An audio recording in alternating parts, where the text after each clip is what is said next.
J'ai commencé en 2003 avec le soutien de mon ancien directeur de CCAS, Nicole Garand, et Nelly, donc la directrice de cet établissement.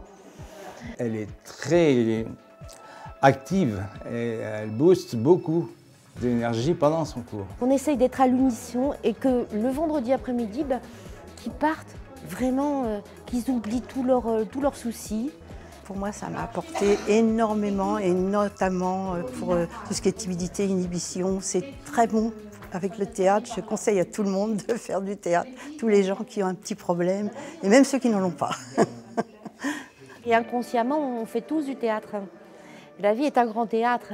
Ce qui est là compliqué, c'est de faire sur demande. Et c'est ça qui tétanise. Mais au fur et à mesure, les choses...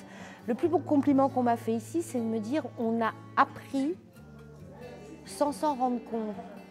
Quand on n'a pas le moral, et des fois ça arrive dans la vie courante, venir ici, c'est vraiment s'éclater.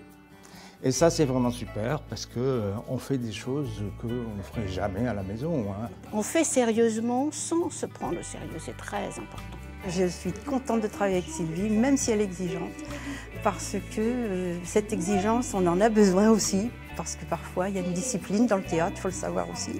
Il faut être présent, il faut aussi écouter, et puis essayer de faire de mieux en mieux.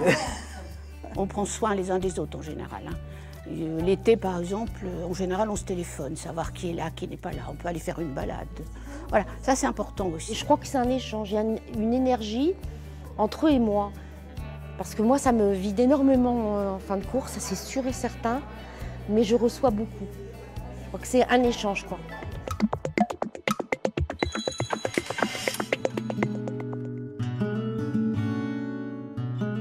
La pause de midi est trop longue, c'est 2 heures. Et 2 heures, se manger et puis après se défouler. Souvent les garçons jouent au foot, donc sont complètement fatigués pour rentrer en classe. Il n'y a plus d'énergie. Ils ont réussi à découper les journées de travail différemment, ce qui fait qu'ils ne sont pas plus fatigués ou moins fatigués. Après, c'est une question de rythme de l'enfant. C'est un bilan très mitigé. Les enfants sont très fatigués. Les journées sont toujours aussi longues pour eux. Donc, le bilan des rythmes scolaires, les enfants maintenant sont habitués à ce nouveau rythme et travaillent bien, surtout le matin. Mais je ne pense pas qu'ils sont plus ou moins fatigués que d'habitude. Après, bon, c'est un rythme à avoir, c'est-à-dire ce qui ne veillent pas trop tard le soir, qu'ils ont un rythme régulier. C'est surtout ça, quoi. Il y a 100% de présence le mercredi matin. Le mercredi en plus, pour moi, c'est très enrichissant pour eux, plus pour eux que pour moi. Parce qu'ils voient autre chose que la maison et le contexte des parents. Donc ils s'enrichissent avec leurs camarades, leur environnement, et donc ils s'épanouissent beaucoup plus. Voilà.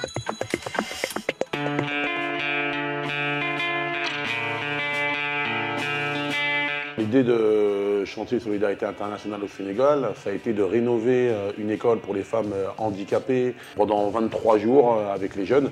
On a rénové cette salle de classe qui comportait 5 pièces. L'accompagnement, il se fait via la subvention, mais il y a aussi une démarche donc, qui est de responsabiliser les jeunes dans leurs projets, de regarder avec eux leur motivation. Comme le projet, ça a été sur du long terme, parce qu'on a dû faire énormément de sacrifices pour pouvoir participer à ce projet. On était motivés, déterminés, on était prêts à tout pour y arriver. J'étais jamais parti dans le continent africain. C'était au Sénégal, c'est un pays que j'aurais aimé faire. Notre premier objectif, c'était d'accomplir cette rénovation dans les temps. C'était vraiment notre base. Avant même les vacances, même si on a profité un petit peu, c'était vraiment notre base. C'est-à-dire que tous les matins à 9 h, on était tous prêts pour partir au chantier. On est Relais Ritimo depuis 2005. Donc on a un accompagnement d'une association qui s'appelle La Case, avec laquelle on a formalisé des axes de formation. L'échange culturel entre les jeunes en France et les jeunes au Sénégal, elle était pour moi très importante.